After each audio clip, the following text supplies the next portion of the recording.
Good evening, everyone. My name is McCray Kyer. I'm the Vice Chair of the Whitfield County Republican Party. Thank you so much for joining us. Thank you for tuning in and watching. We appreciate the support. Be sure to like, subscribe, and share this video with your friends and on your social media. I'm here again. This is our second time we're doing this. I'm here to give the weekly report that I and the Executive Board have decided to start doing on behalf of the party and all of our wonderful members.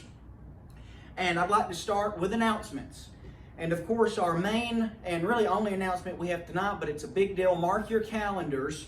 On August 8th, so this coming August, on the 8th, it's a Saturday, from 10 a.m. to 12 p.m. noon, we're going to have a huge Celebrate America event. We didn't get to meet for the 4th, unfortunately, because of all the shutdown and restrictions. We're hoping and praying that we are going to be able to meet the 8th. That's our plan right now, and we're planning on doing that.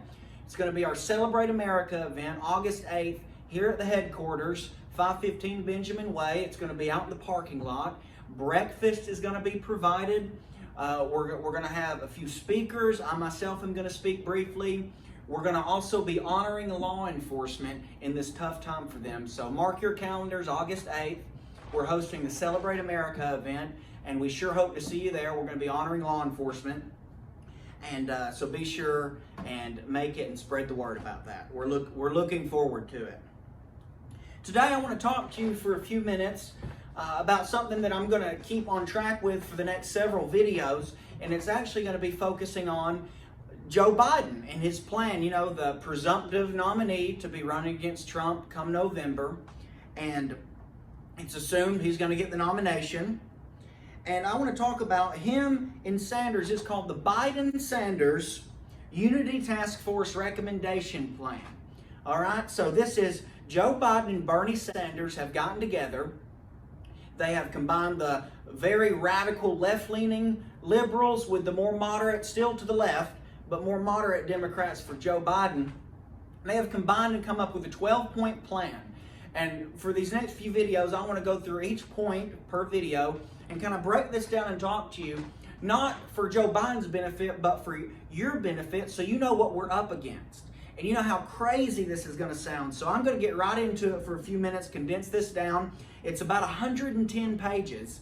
It's 12 points, but it's about 110 pages, so it's very dense and detailed. And as detailed as it is, it very rarely explains how a lot of this stuff is going to work, and I'll get into that. But look, if you're a liberal, feel free to share this because I'm getting Joe Biden's literal plan out. So feel free to share this for us. You can find it. It's the Biden-Sanders Unity Task Force recommendations. And I've highlighted a few things in here that I want to go through just for a few minutes. Point number 1 that he has is called Combating the Climate Crisis and Pursuing Environmental Justice. So, combating the climate crisis and pursuing environmental justice. Number 1, I remember years ago they used to call it global warming. Well, after Al Gore's failed predictions, the ice caps are still here. They were supposed to be long and gone years ago.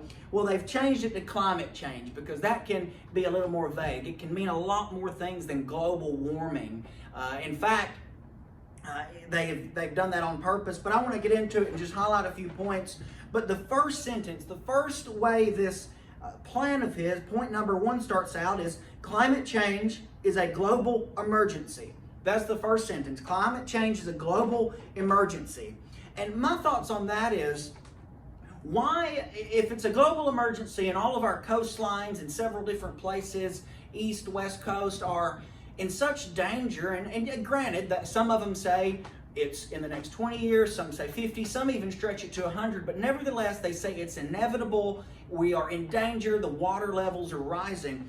My whole thing is, because money talks, folks, why are so many banks and organizations and companies and investors still investing and building and putting into all these coastal areas? You'd think if they truly believed that this was an emergency and lived like they talk, they would be trying to get their resources out of there. But no, you see these areas constantly under development. And also, it's very hypocritical when you see all these wealthy liberals, Hollywood elites, flying around in their highly pollutant private jets, numerous trips back and forth across the continent, and you see these super yachts that they have. These are extremely polluting vehicles, yet they're the ones screaming the message, we're in an emergency, we've got to do something, while they're the ones polluting the most, it seems. It's so hypocritical to me that they start this out with climate change is a global emergency. Well, how about you act like it? Live like it if you truly believe it. That's what I would first want to see them doing. The next thing I want to read, again, this is verbatim. Scientists inform us we must achieve net zero carbon emissions across the country and economy as quickly as possible in order to avoid the worst consequences of the climate crisis. Why aren't liberals listening? Cut your jets, stop traveling, fly commercial, ride a bus, ride a train. Why aren't you listening? The Biden-Sanders Unity Plan says we must achieve net zero carbon emissions. Well, I'd like to see them start acting like it instead of trying to make common Americans like all of you and I, just, your average folk. Why are they trying to press this on us when they're not living by it? Let's continue. I'm condensing this. If you want the plan to read it all, you can access this. Just look up Biden-Sanders Unity Plan online. You'll find it everywhere. NPR did a piece on it. The next thing I want to read verbatim from this point 1 is we agree with scientists and public health experts that the United States and the world must achieve net zero greenhouse gas emissions as soon as possible and no later than 2050. What this boils down to is essentially they want a carbon tax. Net zero carbon, net zero emissions. They want a carbon tax to tax carbon. Well, what a lot of people don't realize is I'm all about cleaning up unnecessary pollution and fixing dirty cities and, getting smog out of places. But when they talk about net zero carbon, that's a very dangerous line to cross because you know what carbon is. Carbon's essential to the life cycle of this planet. You have carbon, you have oxygen. It's essential to the life cycle. We breathe it out, the trees recycle it and produce oxygen. When they're talking about a carbon tax, they're talking a lot more about trying to get rid of pollution. And it's a very slippery slope. So keep that in mind when you hear net zero carbon. All right. Again, the GOP has nothing against cleaning up unnecessary and very horrible pollution, but carbon is necessary and it's got a point. We will set a bold national goal of achieving net zero greenhouse gas emissions for all new buildings by 2030 on the pathway to creating a 100% clean building sector. Can you believe that? All new buildings built by these private companies, they're going to force these people to have completely carbon-free buildings. That's very unrealistic. Also, their plan is, we will reduce harmful air pollution and protect our children's health by transitioning the entire fleet of 500,000 school buses to American-made zero-emission alternatives within 5 years. So within 5 years, they're going to change 500,000 school buses to produce no carbon, to be alternative fuel. Yet it never explains how. These points I'm reading, you can read it yourself. We don't have time to read it word for word, but I am reading verbatim these points. They never explain it. They make bold statements, they never explain it. I also want to read this part. Every American has the right to breathe clean air, drink clean water, and live without fear of exposure to toxic waste. Now, on the surface, I'm not opposed to that idea. That's a great ideal to reach for. But they call it a right. And if we're being literal and we're looking to the Constitution, see, when you start adding rights to the Constitution, that's also a very dangerous slope. And that's exactly what they're doing here. They're making up rights that don't exist. Would it be nice if we could all live pollution-free? Would it be healthy? Would it be ideal? Of course. But they're acting like it's a right in order to enforce it and force it on other people and to have that carbon tax. Notice they say that this pollution disproportionately causes illness and premature death in communities of color, low-income communities, and indigenous communities. Well, you know what? Our own hometown, what about Dalton, Georgia? I don't know if a lot of you knew this, but our cancer rate is higher than that of really the world and especially that of our country. Look it up. Our cancer rate is much higher, yet we're a traditionally white community. We're not low income. What about us? It seems they don't care about the other normal average American communities in the middle that are affected by this pollution. They don't seem to mention that, but they'll mention communities of color and indigenous communities. How about we include all into that, Democrats?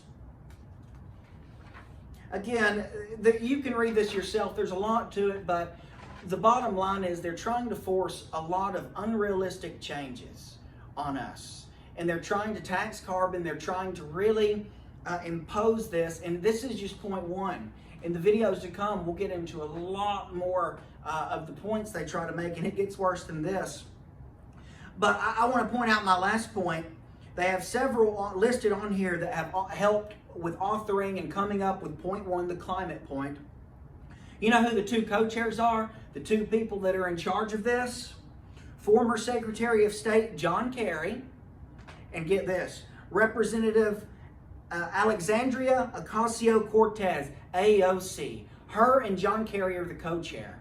The very author of the Green New Deal that costs $93 trillion, Joe Biden is getting to co-chair this point and write this climate point. So no wonder they don't explain how they'll do it, because there's not enough money for it. They don't have a way. But you see, they're grasping, they're desperate, and they're trying to combine the ultra left-wing socialist liberals with the more moderate centrist Democrats. They're trying to combine and make a coalition by combining Biden and Sanders together. How much will all of this cost? They don't say. They don't say.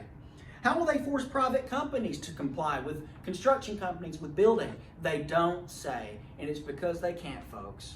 And if there's one thing I want you to understand about the Democrats, it's there's a whole lot of talk with a little bit of walk. They don't act like there's a global emergency. They sure raise the alarm for it.